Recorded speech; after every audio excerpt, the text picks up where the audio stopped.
El Señor esté con ustedes. Y con tu espíritu.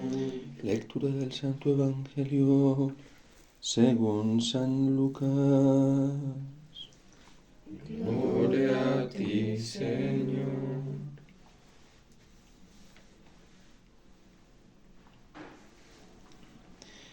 En aquel tiempo, lleno de gozo del Espíritu Santo, exclamó Jesús: Te doy gracias, Padre, Señor del cielo y de la tierra, porque has escondido estas cosas a los sabios y a los entendidos y se las has revelado a la gente sencilla. Sí, Padre, porque así te ha parecido bien. Todo me lo ha entregado mi Padre, y nadie conoce quién es el Hijo sino el Padre, ni quién es el Padre sino el Hijo, y aquel a quien el Hijo se lo quiera revelar. Palabra del Señor. Gloria a ti, Señor Jesús.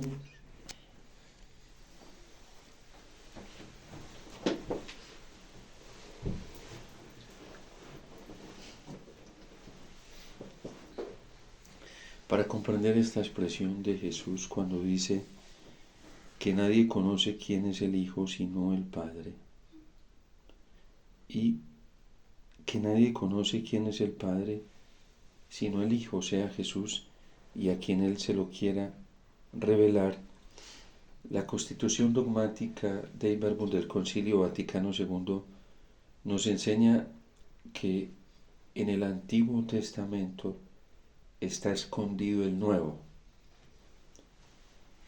y hay que estar muy atentos y hay que tener el corazón muy sencillo para descubrir el Nuevo Testamento en el Antiguo Testamento. Y el Nuevo Testamento es una persona y es toda la manifestación de esta persona. Y el Nuevo Testamento son todas las palabras y enseñanzas de estas personas, de esta persona. Son sus gestos, sus actitudes. Es Cristo. Y se encuentra escondido en el Antiguo Testamento. Por eso Jesús dice que nadie conoce al Hijo sino el Padre, y a quien el Padre se lo quiera revelar. Desde la creación de nuestros primeros padres, nos enseña el Catecismo de la Iglesia Católica, Dios comenzó a revelar su designio, que es Cristo. Y de hecho, Dios ya tenía planeado que Adán y Eva, nuestros primeros padres, llegaran a la plenitud de la perfección, siendo semejantes a Él por participación, alcanzando esa gloria divina en la persona de Cristo. San Pablo lo trae en varios de sus himnos cristológicos. Pero ellos retrasaron e interrumpieron este designio de Dios con la desobediencia. Pero Dios no dejó de trabajar en ello, a pesar de la desobediencia y del pecado, hasta que llegó la plenitud de los tiempos y encontró una criatura que, como decimos los paisas, le comió cuento a Dios y se le creyó todo. Y esa fue la Santísima Virgen María. Por eso es la primerita en descubrir la plenitud del amor de Dios en Jesús, porque en ella se encarnó. Fue la primerita que vive esa plenitud del amor de Dios, de la manifestación de Dios. Entonces, en el Antiguo Testamento se encuentra escondido el Nuevo Testamento, que es una persona, que es Cristo, que es la buena nueva. Y dice la Dei Verbum del Concilio Vaticano II que el Nuevo Testamento nos hace patente el Antiguo, es decir, nos enseña a encontrar qué era lo que Dios estaba diciendo en el Antiguo Testamento. Los evangelios, cada evangelio, es la síntesis de todo lo que Dios hizo, habló, enseñó y lo que Dios quiso en el Antiguo Testamento.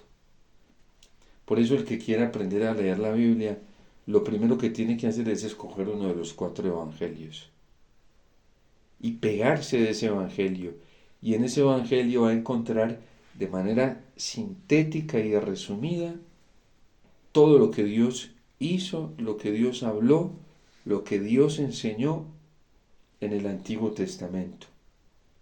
Tanto lo que hizo con nuestros primeros padres Adán y Eva en esa primera etapa de la revelación, como en las etapas sucesivas, tanto en la época de los patriarcas, desde Noé, Abraham y los que siguen, hasta la etapa de revelación también más grande, que fue la etapa de los profetas, y al llegar la plenitud de los tiempos, que como dice la carta a los hebreos, Dios dijo todo lo que tenía para decirnos en la persona de su Hijo.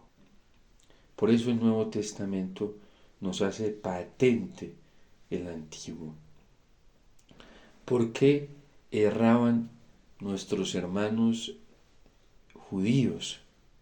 Muchos de ellos, la mayoría, porque no sabían entrar en el misterio de Dios.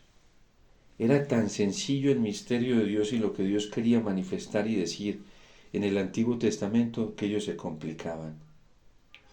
Santa Teresita del Niño Jesús en algún momento vivió esto y no comprendía suficientemente los misterios de Dios hasta que ella encuentra el camino y ella lo llama el caminito de la perfección.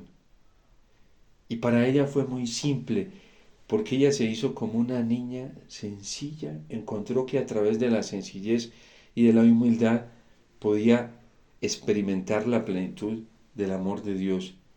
De hecho, ella no tuvo grandes revelaciones como muchos místicos. De Santa Teresita no se dice que se le aparecían la Virgen, los santos. ¿Saben cuál fue el camino de ella? El Evangelio.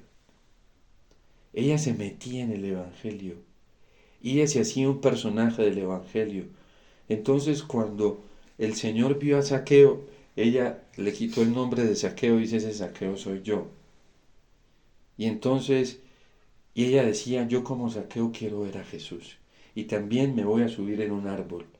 Y se hacía la que se subía en un árbol para que Jesús se fijara en ella y entonces así veía la mirada de Jesús y le decía, Teresita, baja de ese árbol. Así leía el Evangelio ella. Y entonces ella le decía a su hermana, yo todavía no soy tan rápida como Zaqueo, porque Zaqueo bajó pronto y yo todavía me demoro para bajar. Y entendía que Dios le estaba diciendo que se bajara de sus propios criterios, de su orgullo, de su humanidad, para que él pudiera habitar en su casa. Y así ella llegó a ser grande. Se metió en el cuento. La Virgen le comió el cuento a Dios y se metió en el cuento. Santa Teresita se metió en el cuento. San Ignacio de Loyola, que es un padre y un maestro espiritual en los ejercicios ignacianos, nos habla precisamente de la contemplación ignaciana es esto, meterse uno en el cuento. Y San Ignacio utiliza todos sus mecanismos y métodos para meternos en el cuento del misterio. Cristo Jesús, en su naturaleza humana, cuando leía las Sagradas Escrituras, se metía en el cuento. Por ejemplo, cuando él leyó este Salmo 71, entonces le pedía al Padre que rigiera al pueblo con justicia y a los humildes con rectitud, para que floreciera la justicia y para que la paz hasta que faltara la luna. Y fue allí donde Cristo fue comprendiendo que ese rey que iba a impartir justicia era él mismo. Y él eso lo fue comprendiendo a través de los salmos. A medida que los meditaba, los profundizaba. ¿Cuándo llegará en la dimensión escatológica este reino de justicia, de paz y de amor? que hoy nos está hablando el profeta Isaías, que brotará un retoño del vástago de Jesé y que tendrá el espíritu, dice, sobre él posará el espíritu del Señor. Y dice que será un espíritu de ciencia, tendrá una sabiduría inmensa, conocerá todas las realidades de la naturaleza, tanto humana como de la creación. Dice que sobre él reposará el discernimiento con una claridad para saber qué es bueno y qué es malo. Qué espíritu de consejo para saber orientar a todos por el camino correcto. Espíritu de piedad, un auténtico amor por Dios y por el prójimo, no un amor falso, un amor verdadero, que procura el bien del otro. Y dice que no juzgará por apariencias. Cuando nosotros leemos el Evangelio detenidamente, nos damos cuenta que en Jesús se cumple todo esto. A Jesús no lo engañaban fácilmente.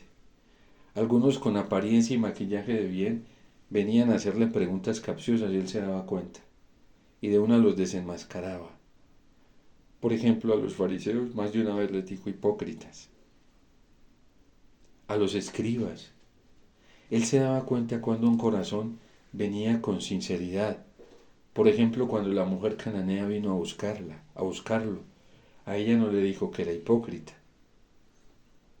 Él sabía que esta mujer traía una humildad muy grande en el corazón y para darle una lección a sus discípulos la probó. Y entonces ella vino gritando que tuviera piedad de ella, que su hija estaba endemoniada. Y entonces Jesús se hace el que no la escucha y sigue caminando, la está probando, pero quiere demostrarle a sus discípulos que esta mujer no está dejada llevar por la soberbia. Si nosotros vamos a pedirle un favor a alguien y no nos escucha la primera, nos da rabia.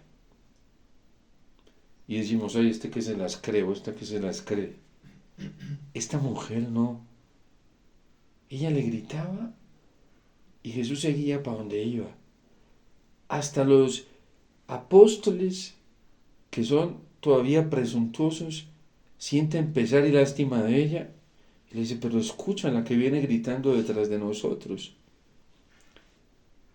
Y delante de ella Jesús les dice, es que yo solamente fui enviado a las ovejas descarriadas de la casa de Israel. Y ella viene y se postra. Alguien que tiene heridas por desprecio y rechazo dice, no, yo no, para que me sigan maltratando, no. Esta ya tiene sano su corazón porque va y se le postra y no le da miedo del desprecio y del rechazo. Y le dice, Señor, ayúdame. Y Jesús le dice, es que el pan de los hijos no se le puede dar a ustedes. Dice, Jesús utiliza un apelativo que utilizaban los judíos para hablar de los paganos y era perros. El pan de los hijos no se le da a los perritos. Y ella le dice, Señor, es que hasta los perritos se comen la migaja que caen de la mesa de sus amos. Y Jesús la mira y le dice, mujer, qué grande es tu fe. Es un corazón humilde, que se haga como tú has dicho. Y en ese mismo instante su hija quedó sana. ¿Por qué hizo Jesús todo esto con esa mujer? Porque él no miraba las apariencias. Sabía que allí había verdadera piedad, había verdadera humildad, que ella estaba buscando a Dios de verdad, no por intereses. Y solo el que busca a Dios de verdad es capaz de aguantar todo eso, cualquier prueba. El que quiere llegar al cielo de verdad soporta cualquier prueba. Santa Teresita cuando quiso llegar al cielo fue cuando más tribulaciones tuvo en su convento, la humillaban, la maltrataban, la despreciaban. Y cuando encontró el caminito eso le daba una alegría porque ella dijo, esto es una escala para llegar al cielo. Y en vez de ponerse a pelear con las hermanas que la trataban mal, de igualarse, ella les daba alegría, amor, se reía. y ella vería que era una oportunidad para purificarse. ¿Y de dónde le salía toda esa fuerza? Vaya, pregúntele a un psicólogo en las terapias que hacen si esto lo deberíamos hacer cuando nuestras relaciones interpersonales nos tratan mal. Él nos va a dar otras tácticas. No nos va a decir, dele gracias a Dios que eso es una bendición. Él no nos va a decir, eso es un regalo. Nos va a decir, vea, usted cuando le hagan esto, usted haga esto, esto, esto, a ver si esa persona cambia con usted y de pronto deja de perseguirla. En cambio Jesús nos dice, no, qué dicha la persecución, qué bendición el maltrato para ti, cuando por causa mía, eso es un regalo. Tú deberías sentirte dichoso, feliz, dichosa, feliz, cuando te maltrate, te persiga. Tú no deberías perder la paz, al contrario, deberías de llenarte de más paz. Porque todo eso lo vivió Jesús. Ese se llama reino de los cielos en un corazón. Cuando a alguien ya no lo afectan esas cosas, sino que por el contrario son como gasolina para que el carro ande más rápidamente, quiere decir que ya está disfrutando en esta tierra del espíritu de Yahvé. Y eso es lo que nosotros anhelamos. La justicia no está en los partidos políticos, pero la gente hoy tiene esperanzas en eso. A ver si tumban a este presidente y se están desgastando, a ver si tumban a Petro, para que venga uno que nos dé lo que estamos buscando, ¿sí? Uno que vaya a misa a diario, que se mantenga en el Santísimo, pues ojalá, ¿sí? Pero nuestra aspiración es mucho más alta, ¿sí? Uno que rece el rosario. Ya hemos tenido presidentes que rezan el rosario todos los días y han sido injustos también. Y no nos han sacado de esta corrupción, de todo esto que vivimos. Porque hay uno solo que es el rey que rige con justicia, gobierna las naciones con equidad y se llama Jesús. Y cuando nosotros lo encontremos y comencemos a vivir eso en nuestro corazón, ¿saben qué le va a pasar a la gente que nos vea viviendo todo eso? Primero les va a molestar. Después se cansan de molestar y dicen, no, por ahí es el camino. Y después cuando dicen por ahí es el camino, después nos van a decir, venga, ¿usted cómo hizo para encontrar eso? Si nosotros permanecemos firmes, porque si nos igualamos a ellos, perdemos, ¿sí? Eso es fijo que primero nos van a perseguir, eso es fijo. Porque ante un mundo incrédulo que cree que es imposible vivir en paz en medio de las pruebas y las tribulaciones y de todo eso, de salida no nos va a creer, nos va a perseguir. Nos dice, esto es que tienen un guardado por ahí, quién sabe si es que se la están fumando verde o quién sabe por allá escondida, ¿sí? Porque eso es imposible vivir en paz y alegres. Para el mundo que no ha conocido el amor del Señor eso es imposible. Para el que ha conocido el amor del Señor eso es posible. Y esa es la promesa que el Señor nos está dando para él. En este Adviento nos está hablando de eso, que cuando Él nazca el 25, verdaderamente nosotros el 25 podamos comenzar a experimentar esa plenitud en nuestro corazón. Y entonces van a perseguir porque no creen. Pero después se van a cansar tanto que dicen, uy, eso es verdad. Yo tan malandro que fui con mi mamá y me burlaba de ella durante muchos años y ahora le creo, sí. Después terminé creyendo porque ella mantuvo firme durante muchos años. Mi papá terminó haciendo lo que ella hace. No al nivel que ella lo hace, pero lo hace, sí. Mis hermanos hoy casi todos caminando para donde ella, y antes nos burlábamos de ella, la perseguíamos. Y ahora esta mujer tiene la razón y todavía no ha llegado a su perfección, ella todavía está purificando en esta tierra. Pero terminamos al final caminando la mayoría para donde ella va. Y dándole la razón, porque se mantuvo firme en medio de las pruebas. Por eso este Adviento nos está diciendo, ya está pronto. Eso está por cumplirse, está la distancia para que eso llegue a ser una realidad es más delgada que la de un hilo. más delgada que la de un hilo. Isaías hoy lo está prometiendo. Tendrán el espíritu de Yahvé. Y eso reposó sobre Cristo, pero es la promesa para nosotros. Porque Jesús vino y nos dijo que Él vino a traernos esa vida. Y que vino a participárnosla y a comunicárnosla. Esa vida en abundancia. San Juan dice que el amor ha llegado en nosotros a su plenitud cuando tengamos plena confianza en el día del juicio. Porque así como es Cristo, así seremos nosotros en este mundo. Algunos dicen por ahí, no, eso tan bueno no dan tanto ni tan fácil, porque no creemos. Pero esa es la promesa del Señor para nosotros. Y por eso el Adviento es tan hermoso, porque si hay una época en la que se pueda despertar la esperanza cristiana es en esta.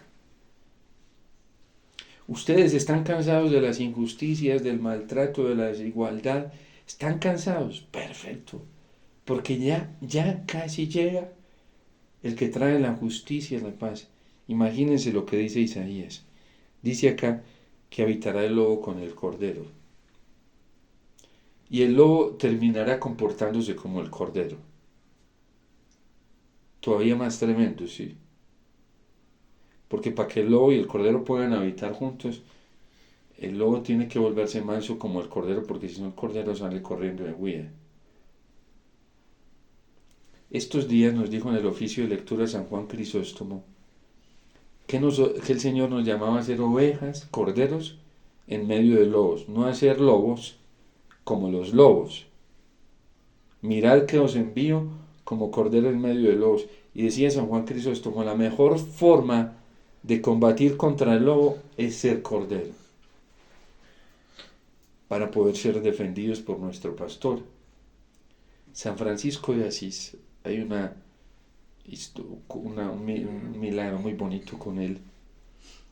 Había un lobo que mantenía azotado a los pastores, creo que era en Perugia, no recuerdo, eran esas tierras, no recuerdo con exactitud el lugar, pero había un lobo que mantenía azotado los rebaños y los pastores ya le tenían miedo. Y un día San Francisco de Asís estaba caminando y se topó con ese lobo. Era un lobo que se comía las ovejas, agresivo, violento. Y cuando vio a San Francisco de Asís, comenzó a mover su colita y la agachó y ahí se le acercó al lado para que lo acariciara. Y de hecho San Francisco de Asís lo muestran con ese lobo y él acariciándole, y ese lobo como un manso cordero. Porque en San Francisco de Asís ya estaban estas promesas de Isaías, tendrá el espíritu de Yahvé, de temor de Yahvé. Los pajaritos que nos tienen tanto miedo a nosotros, San Francisco venían y se posaban.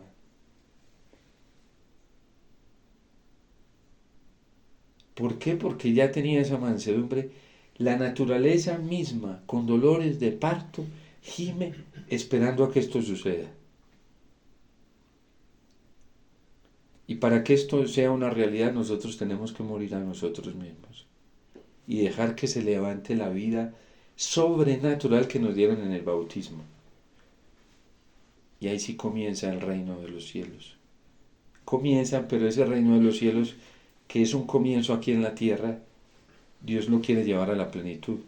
Y para eso tenemos que perderle miedo a la muerte. Una vez yo escuché esta frase que se me pegó. La dijo un padre en una homilía de una mujer que murió en medio de una cirugía. Ella le dijo al padre, padre, yo no le tengo miedo a la muerte, porque la muerte es el encuentro con Dios y Dios me ama. Eso es muy profundo. Nosotros, ¿por qué le tenemos tanto miedo a la muerte? No es tanto a la muerte porque sabemos que la muerte nos va a proporcionar una oportunidad de salir de este valle de lágrimas. Lo que le tenemos miedo es a lo que sigue después de la muerte, que es el juicio. Pero si nosotros ponemos nuestra mirada en Jesús, lo buscamos solamente a Él. Y hay que empezar por el Evangelio. Tenemos que comenzar a meditar el Evangelio para encontrar lo que hacía Jesús y comenzar a pedirle, a anhelar eso que Él hacía. ¿Por qué los apóstoles rudos, groseros, violentos, terminaron enamorándose de Jesús y siguiéndolo? Y luego comportándose como Él se comportó y muriendo como Él murió. Pedro, que era tan violento y que lo dejaba ver, por allá en Getsemaní fue y le cortó la oreja a Malco. Y el Señor le tuvo que decir: Pedro, suelta esa espada. Así no es. Porque el que a espada hiere, a espada muere. Y a Pedro le tocó ver cómo Jesús, de estos soldados que lo estaban tratando mal, que eran agresivos con él, y Jesús coge la oreja. En la película de la Pasión muestran que se la puso. Bueno, en la palabra de Dios dice que Dios le curó esa herida. Jesús se la curó. Así era que vencía el Señor a los enemigos, con amor. Y nosotros tenemos que dejar, eso ya nos lo dieron en el bautismo. Lo que pasa es que como no creemos, por eso nos da miedo y tenemos que defendernos nosotros. Y cuando nos defendemos a nuestra manera siempre perdemos. Porque la violencia engendra violencia. Tenemos que pedir al Señor que se renueve en nosotros esa gracia del Espíritu Santo que se nos dio en el bautismo, para que Él se levante y pueda actuar en nosotros como actúa en Cristo. Y por eso hoy Jesús dice en el Evangelio lleno de gozo, dice: yo te alabo, Padre del cielo y de la tierra, porque estas cosas tú no se las has revelado a la gente intelectual, se las has revelado a gente sencilla. Así te ha parecido bien. Yo tengo algo en común con todos ustedes, ¿sí? Y es que aunque soy sacerdote y Cristo opera en mí, yo también tengo que vencer todas esas debilidades. Y esos miedos que a veces me llevan a actuar no según Cristo, sino según mi humanidad. Y eso lo traiciona a uno. Y en la Eucaristía yo, como ustedes, vengo a buscar lo mismo. A buscar esa renovación interior. Todos los sacerdotes necesitamos eso. Porque dice la carta a los Hebreos que los sacerdotes son escogidos de entre los hombres, untados de su misma debilidad. Pero el Señor nos toma y hay un lugar donde Dios garantiza siempre su acción en nosotros los ministros ordenados. Y es en la Eucaristía, cuando celebramos el sacramento de la Eucaristía y cuando confesamos. Después de ahí, luchamos contra nuestra propia humanidad. Somos frágiles, débiles.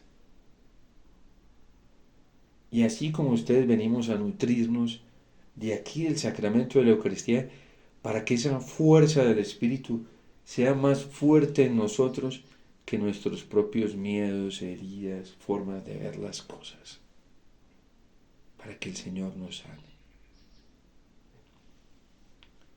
Yo también en mi corazón humano anhelo esos días de justicia, de paz, donde paste yo quisiera entenderme con todos mis hermanos sacerdotes. Y eso es un anhelo que tengo en mi corazón y todavía no pierdo la esperanza. Así hayan algunos perdidos viviendo doblemente. Yo todavía anhelo en mi corazón, todavía no se me ha muerto esa esperanza, aunque a veces es duro por lo que uno ve, que los obispos comiencen a vivir en santidad y a mostrarnos el verdadero rostro de Jesús. Ustedes se imaginan cuando comencemos a ver en muchos prelados de la iglesia la imagen de Cristo, este Cristo que está describiendo Isaías.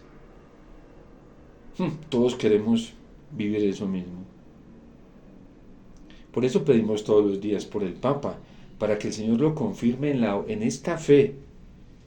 Y menos mal el Papa Francisco también reconoce que necesita de purificación, porque tiene sus errores.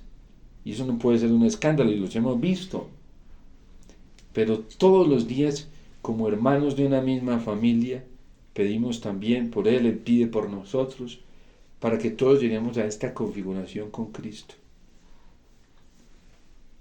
Aunque veamos que hay obispos que se comportan como mercenarios, porque es verdad, sacerdotes que no se comportan como pastores, sino como mercenarios, que les gusta la plata, les gusta el poder. Eso es un mercenario. Le gusta la plata, el poder, la fama.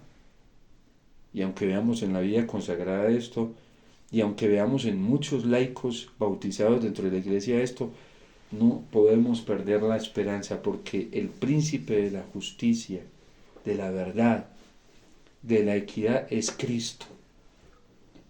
Él es nuestro pastor. Y por eso la palabra del Señor nos invita a mirarlo a Él. Y Cristo no se ponía a mirar, a ver si en Pedro encuentro como el estímulo para hacer la voluntad de... Imagínense donde Cristo se hubiera puesto a mirar a Pedro y fuera su motivación para hacer la voluntad del Padre. ¿En qué hubiera quedado? Cristo se puso a mirar al Padre y el amor del Padre, y se puso a mirar la pureza del Padre, lo sincero que era el Padre, lo auténtico que era el Padre, y eso era lo que lo llenaba de estímulo todos los días, porque en todos sus apóstoles encontré imperfecciones.